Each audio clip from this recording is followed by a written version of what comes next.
उड़ उड़ के कहेगी खाक सनम ये दर्द শুনছেন করিম চাচা, স্কুলে নাকি নতুন সভাপতি হইব। আমি কিন্তু এবার সভাপতি হইব। কি কস? তুই সভাপতি হবি? তোর নিজের ছেলে তুই স্কুলে যায় না।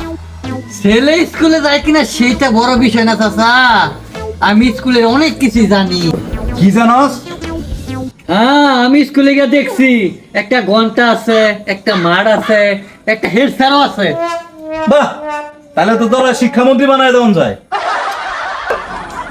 কিন্তু কমিটির সভাপতি হতে হলে তো উন্নয়নের চিন্তা করতে হইব।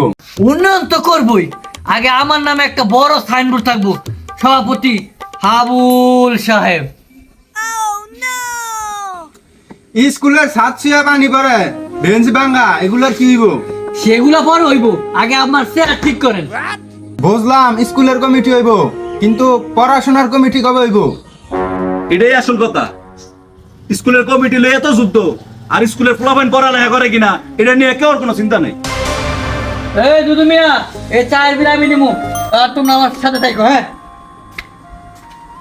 কলিমুদ্দির পুতে যদি স্কুলের সভাপতি হয় তাহলে তো স্কুল বেঁচে খেয়ে দেবো গা।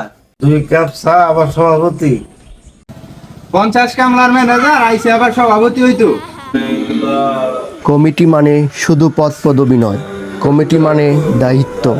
সুতরাং চেয়ার নিয়ে লড়াই না করে আমরা সন্তানের ভবিষ্যৎ নিয়ে লড়াই করি, সেটা আমাদের সমাজের জন্য মঙ্গল হবে। এই শুভকামনায় সবাই ভালো থাকবেন। আল্লাহ হাফেজ। আর আমাদের সামাজিক ভিডিওগুলো আপনাদের ভালো লাগলে লাইক, কমেন্ট, শেয়ার করে সামাজিক কাজের অংশীদার হবেন।